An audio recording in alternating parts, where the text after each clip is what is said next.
Assalamualaikum warahmatullahi wabarakatuh. Kami di sini dari kelompok 1 akan menjelaskan tentang algoritma K-min. Sebelumnya diperkenalkan, saya di sini M. Rofikur Rohman sebagai Dan, moderator dan pemateri.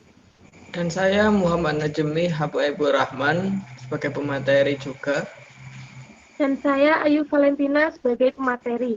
Oke, langsung saja. Di sini kami akan menjelaskan tentang algoritma K-min yang akan dibawakan oleh Saudara Muhammad Najmi. Kepadanya waktu dan tempat kami persilakan. Terima kasih kepada Saudara M. Rofikur Rohman. Oke, saya jelaskan tentang algoritma K-means itu seperti apa. Yang pertama, partisi objek menjadi K subset tak kosong. Lalu, hitung speed points atau centroid sebagai pusat klaster. Kemudian, masukkan setiap objek ke dalam klaster dengan cara menghitung jarak yang terdekat ke speed point terdekat. Dan yang terakhir, kembali ke langkah yang tadi, berhenti jika tidak ada perubahan klaster. Nah, itu adalah algoritma dari K-means. Next. Tahapan algoritma K-means.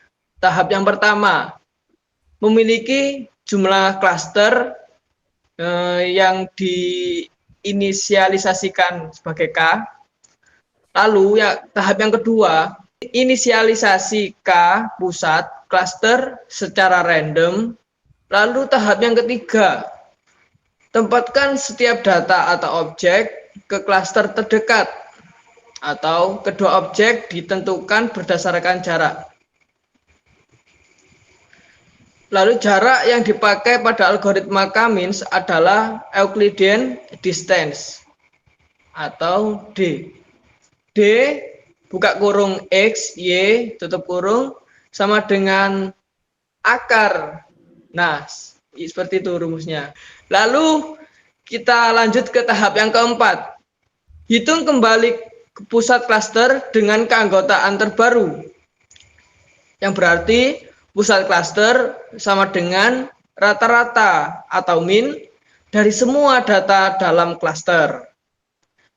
Dan tahap yang terakhir, tahap yang kelima, yaitu hitung kembali setiap objek memakai pusat klaster yang baru. Jika pusat klaster tidak berubah, maka proses klaster selesai. Nah, itu adalah tahapan algoritma K-means. Seperti ada contoh kasus, prediksi kelulusan mahasiswa jurusan teknik informatika di UMJ. Nah, ini adalah tabel datanya. Penerapannya dilanjutkan oleh Saudara Ayu Valentina. Monggo, saya persilahkan. Baik, saya akan melanjutkan.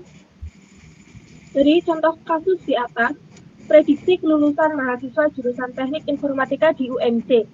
Di sini ada 10 data, dengan masing-masing IPS dan SKS.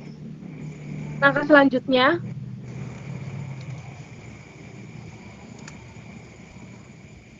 yang pertama, kita menentukan sentroidnya. Dengan 2 sentroid, kami mengambil data ke-1 dan data ke-8.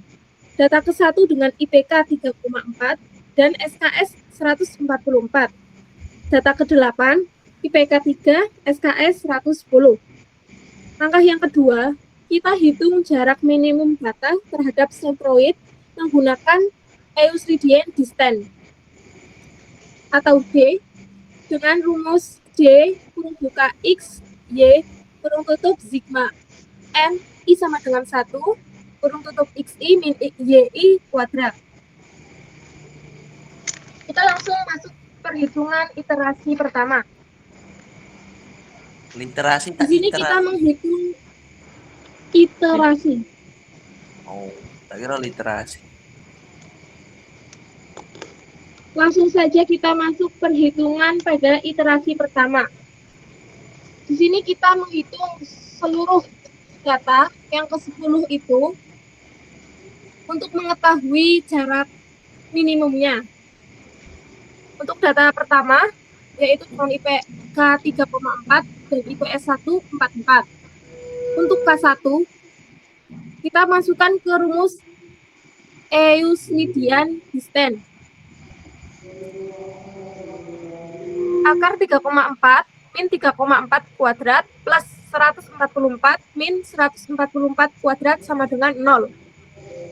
Sedangkan Euclidean K2 adalah akar 3,4 min 3 kuadrat plus 14,14 kuadrat sama dengan akar 0,4 kuadrat plus 34 kuadrat sama dengan 0,16 plus 1156 sama dengan akar 1156,16 sama dengan 34. Iterasi tersebut kita hitung dalam 10 data tersebut. Jika sudah, langkah selanjutnya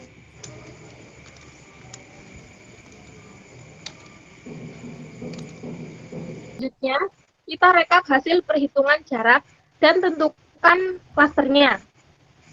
Untuk data pertama dengan IPK 3,4, SKS 144, K1-nya 0, K2-nya 34,00. Berarti klasternya jarak minimumnya adalah berada di K1 dengan nilai 0. Untuk data kedua, IPK 3,23, SKS 139, K1-nya 2,24 dan K2-nya 29,001. Berarti klasternya berada di K1. Untuk selanjutnya, pada data ketiga sampai data ke-10, kita menentukan klasternya. Masuk ke manakah data-data tersebut, klaster 1 atau klaster 2. Langkah selanjutnya, kita mengupdate titik sentroidnya dengan cara mencari rata-rata dari masing-masing sentroidnya. Yang pertama, ada sentroid K1. Kita masukkan data yang tadi dari masing-masing data yang merupakan K1, kita masukkan di sentroid K1. Di sini ada data 1, 2, 3, 4, 5, 7, 9, dan 10. Dari masing-masing IPK, jumlahnya ada 26,32. Dibagi 8 sama dengan 3,29. Sedangkan untuk yang SKS ada jumlahnya 1090 dibagi 8 hasilnya 136,25. Untuk sentroid kedua ada dua data, yaitu data ke-6 dan data ke-8. Dengan jumlah 5,71 dibagi 2 yaitu 2,85 untuk IPK, dan untuk SKS-nya jumlah 230 dibagi 2 menjadi 115. Jadi kesimpulan dari sentroid barunya di sini adalah K1 IPK 3,29 dan SKS 136,25. Untuk K2-nya 2,85, SKS 115. Untuk literasi kedua, selanjutnya akan dijelaskan kepada Saudara M. Rofikur Rahman. Oke, selanjutnya kita masuk ke iterasi yang kedua. Yaitu yang pertama ada D Euclidean K1. Akar dari 3,4 dikurangi 3,29 pangkat 2 ditambah 144 dikurang 136,25 pangkat 2 sama dengan akar 0,11 pangkat 2 ditambah 7,75 pangkat 2.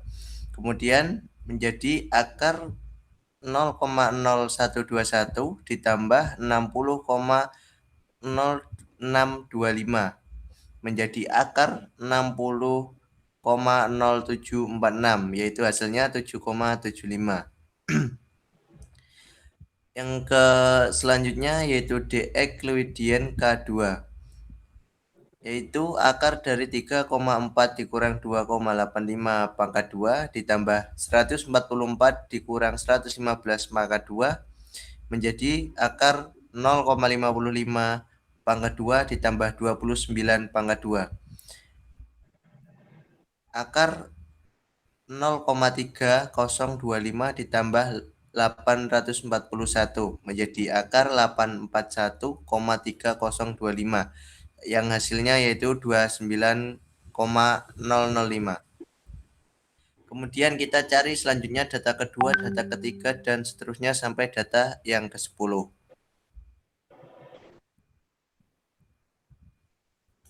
Langkah selanjutnya yaitu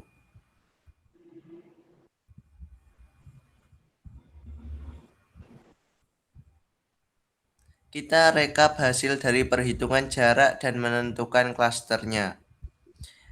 Seperti yang tertera, data yang pertama dengan IPK 3,4, SKS 141, K1-nya 7,75, K2-nya 29,005. Klaster lamanya K1 dan klaster barunya tetap K1. Yang data kedua dengan IPK 3,23, SKS 139, K1-nya 2,75, K2-nya 24,00, klaster lamanya K1 dan klaster barunya tetap K1. Lalu kita cocokkan data yang selanjutnya, yaitu data ketiga sampai ke-10, dicari klaster pertama dan klaster kedua.